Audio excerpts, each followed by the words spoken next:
Alrighty, very proud of our football team, being able to, overcome some really, really tough circumstances and find a way to get a win, against a really good football team at their place. After kind of taking a look at the film, there's a lot of things we can absolutely clean up, a lot of things we can coach better. We'll continue to, press onward and onto another very, very significant challenge in the New Orleans Saints this week, and we've got to move forward, lock in, and be ready to, get back to US Bank Stadium and, continue the momentum we have as a team right now. But none of the previous weeks, none of, our ability to win football games, in any previous opportunity mean absolutely anything as far as this week. We've got to understand that and, continue to attack it the way these guys have. I love this team. Love the way they've come together. Total credit to the players and our leadership. And, my hope is, we experience some more adversity. I'll get to some of the injuries here in a sec. But with that continues the opportunity for others in our team to continue to overcome those things. Do want to, compliment our coaching staff. It was a, kind of all hands on deck type of week, getting multiple quarterbacks ready to play. A lot of other young guys stepping in. David Quessenberry being prepared and ready to play an entire football game at the left tackle spot. So amongst a lot of really, really, really good performances of our players, want to highlight, our coaching staff as well. Injury updates, Cam Akers, it was confirmed this morning via an MRI he did rupture his Achilles. Cam has been phenomenal in our locker room, on the field, with our team. He's, really enjoyed being a part of this and getting to be, with that group every single day. So, Cam is, Cam's pretty bummed out, and quite honestly, when we traded for him and brought him in here, he exceeded all of my expectations, and I'm just really proud of the way he's attacked this. And we're going to be with him every step of the way in the recovery from this, and something he's been through before, and came back remarkably fast from that. And as I told him, that's how he should go about attacking this one the same exact way, and I know he'll do that. KJ Osborne and Jaron Hall are both in the concussion protocol, so don't want to get into the details of symptoms and all those things. We'll allow the medical professionals to help kind of guide the week for both of those guys, and what their availability looks like kind of moving forward. Will totally be deemed, in as far as progressing through that protocol and what's in their best interest medically. And then CD and BA, both guys that kind of weren't available to us yesterday, they'll probably be limited throughout the week, and we'll see how they progress, hopefully to getting to a place where we have both those guys. And then TJ Hawkinson did, kind of sustain a rib midsection kind of injury there, battled through it. Unbelievable toughness, and he'll be limited throughout the week, but hopefully we can progress him to have him available as well.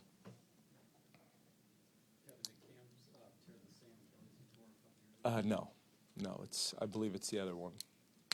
What are your plans, knowing that Jaron's in concussion protocol for quarterback, to start this week and also as a backup? Yeah, just knowing that Jaron's going to be progressing through and coming off of Josh's performance yesterday, we'll go into it, with, making sure we get Josh all the reps to start the football game, while also, we'll work through what that looks like. Nick Mullins is progressing really well. I do not know yet, as far as when we'll open, or when we'll potentially open his window and activate him back to help us in some capacity. And then we do have Sean Mannion on the practice squad, who would be an option for us to elevate as well. So we'll see how Jaron works through it. I want to do what's best for him long term, and at the same time make sure that we're ready to go for Sunday. You're not looking to bring another quarterback in? Yeah, as of right now, unless that quarterback could be me, as far as the amount of time and energy we'll now put into, making sure that, Josh is ready to roll. Thought what he did was remarkable, but there's a lot of things that, we'll coach him through and get him a little bit more comfortable in what we do. And like I said, Jaron will work through it. Sean Mannion has always been, ready mentally to go take on the whole game plan. Sean's been phenomenal since we brought him back in the room with the guys. And Nick Mullins has been in there every single day, regardless of his injury. He's been progressing physically, but mentally he's been all in this whole entire time. Kevin, what does the process look like with Josh now that you've kind of gotten through the first week and he learned what's on the call sheet? Do you go back and do a larger install with him, or how do you handle that? Yeah, I don't know if it'll be a larger install, but I think we'll figure out what, types of concepts and schemes and how we want to marry everything together. We'll figure out what that looks like and then install that game plan. And then there'll be things that we'll want to make sure. There were some things that came up in the game where, reactions to a situation or how I wanted to go fast in certain times. I just needed him to say the words, and then I could explain what they meant after that a couple times, and he handled that with a ton of grace and execution. So now we'll kind of go back in and fill in some of those gaps and try to help him out a little bit more. But I think the best thing about what happened yesterday is he can be very confident in this offense with the players and other people in the huddle with him, that he can just progress from here and just continue to stack one day at a time and get more and more comfortable with everything we're asking of him. And we can shape a game plan around what he does best, and which are a lot of really good things. So it's going to be exciting for our coaching staff and getting to spend a little bit more time with him and him around his teammates, learning everybody's names and making sure, he's ready to go Sunday. This is a next man up league. It's easy to say it, a little bit harder to Yeah. execute.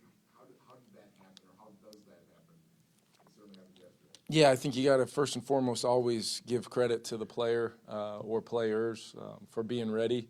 It's a lot to, use mental reps and walk through reps and things to say you're ready to go play. But this league, it's everything is happening very fast. There are no do-overs when you get out there.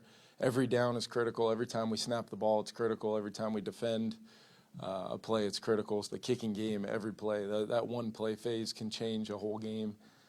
So I think it's a credit first and foremost to those guys, but then the coaching staff having those guys ready to roll. And it hasn't just been yesterday. It hasn't just been this past week. It's been really all season, guys stepping in when needed and called upon, and understanding how important it is for them to be, when you truly are one snap away.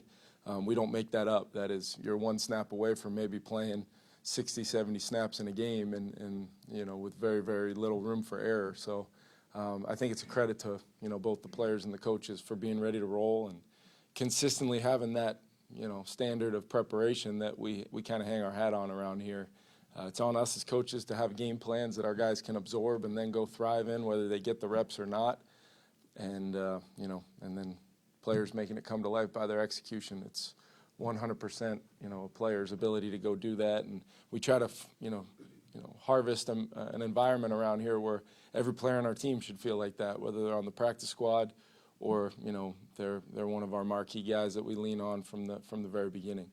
Kevin, yesterday you mentioned a little bit about how impressed you were that Josh could take the information you're giving him in the headset at the time, process it. Mm-hmm. Can you take us into that bubble of what it was like for you to have to kind of give it out there, but also have to explain it at the same time in a short amount of time? Yeah, I've kind of been down that road before at some previous stops, and I've kind of learned from those experiences.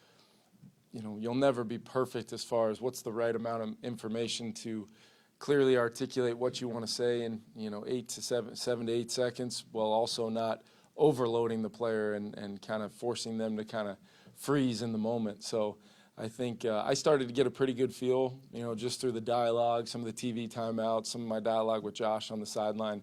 I started to get a pretty good feel with where he was at, and his ability to know, formations and kind of the intent of certain plays allowed me to get a little bit deeper into the footwork and, what to do with his eyes and kind of what I was thinking as the play caller, which are pretty similar to what I would do anyway in a lot of situations with Kirk.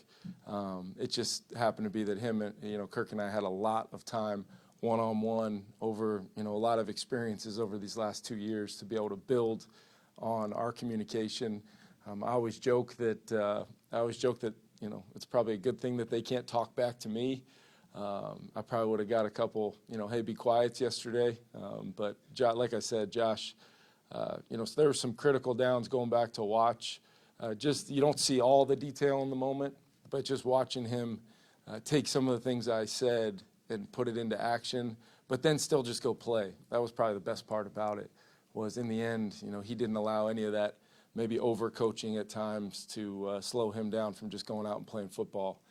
That's one of the reasons why, we wanted to make sure we brought in a guy here who had recently played, had felt the speed of the game before, had the athletic ability to maybe create some things to resolve some conflict. And then last, I think his intelligence is off the charts, and his comprehension of information in real time with crowd noise and 10 other guys screaming at you in the huddle.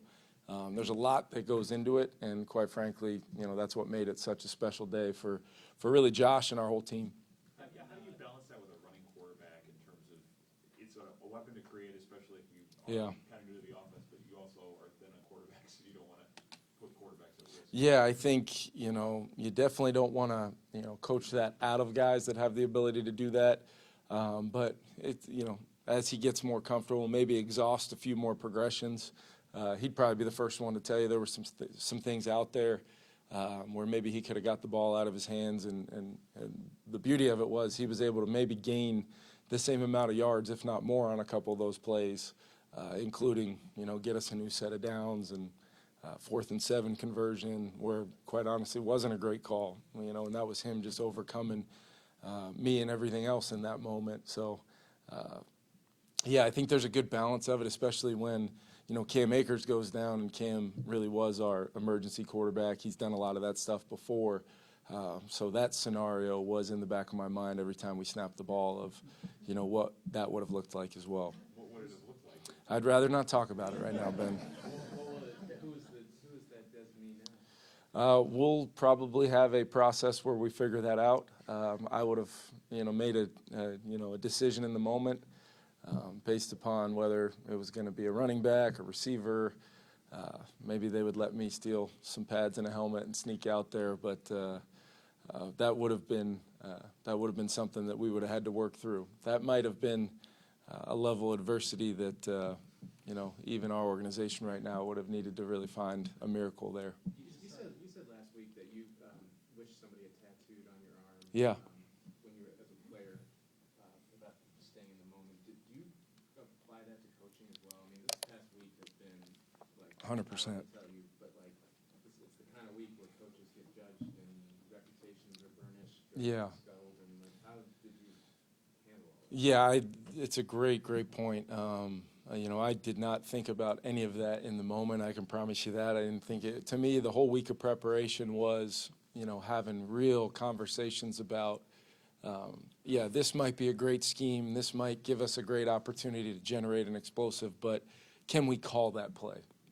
Can we call it and get to the line and get emotion?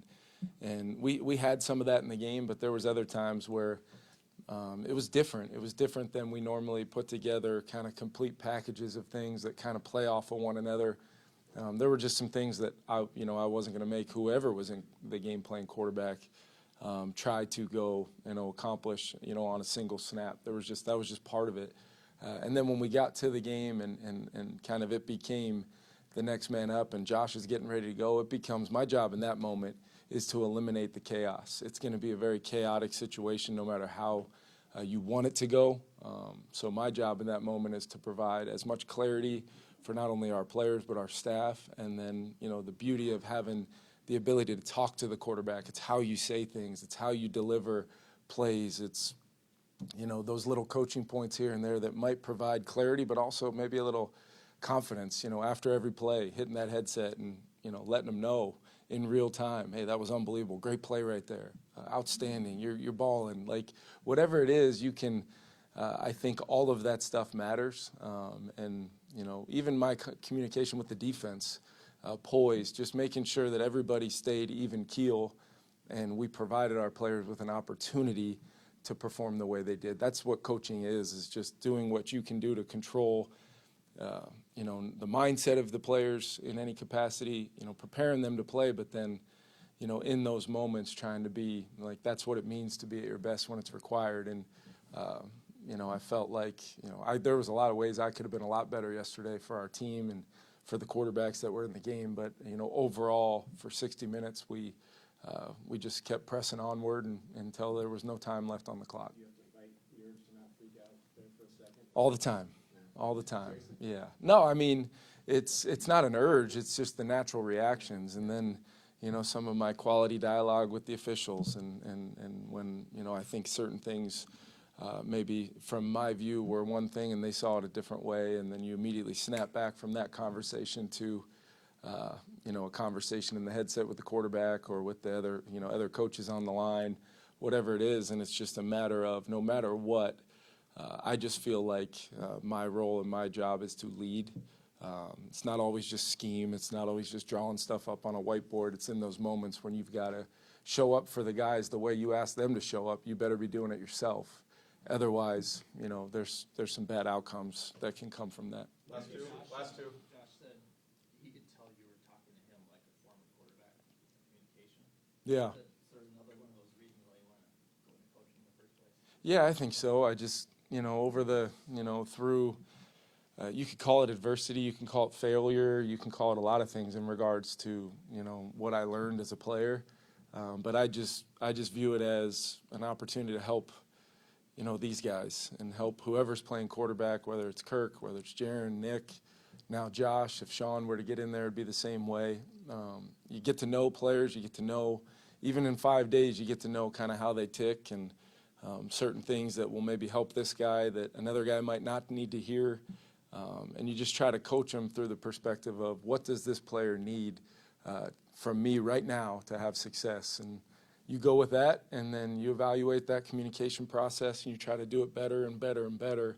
And that's where I kind of, circle back on some previous experiences, in some kind of tight situations where guys didn't have a lot of time on task, and what could I have done better in those moments. I just tried to apply it. When did you sort of learn that with the headset in terms of how to use it to be able to communicate with guys in 7-8 seconds of what to say, what not to say? What in your career taught you the art of how to do that? Yeah, I think it's, if you're watching closely, I'm always looking at where that play clock is. I know exactly what time is left when I get the call in, and then I can gauge based upon, that was a big part of what we told our team Wednesday, in the What It Takes meeting. I said, so much of this game will be won pre-snap, meaning no penalties, regardless of all the excuses we have to say this is why we jumped off sides, this is why we lined up wrong, I didn't get this rep here. I just told them point blank, none of that would be a part of our story this weekend, and those guys were phenomenal. I mean, the guys getting in and out of the huddle, finish on plays. 66, Dalton was showing up again down the field. T.J. Hawkinson makes a huge run after catch, and the first guy picking him up from 40 yards away is Dalton Reisner. I mean, those types of things, you highlight it, you talk about it, you emphasize it, and then you just hope it comes to life. But that's what allowed the substitution, coaches being on top of it. Hey, I need this guy, making sure we're in and out of the huddle. Because every moment we broke that huddle and the quarterback wasn't talking to the guys in the huddle, that allowed me to, make sure I wasn't disrupting the flow of the huddle. But the second it was either forming or, we had broke the huddle, I was going to use that time to try to help. Last one, Mike. Jefferson status, do you expect him back or how? Yeah, we're working through that. Justin has done a phenomenal job in his rehab. He's still been a part of meetings. He's mentally in it. We'll see as far as, I'll give you guys an update on Wednesday as far as where he's at. We're still working through that, and it's possible we will open up his window on Wednesday. But we're going to do, what's best for Justin and make sure that we're, doing everything responsibly to make sure that when Justin does return, he can be the Justin Jefferson we all know and expect to see out there. And I just credit him for how he's worked through it and through this whole process.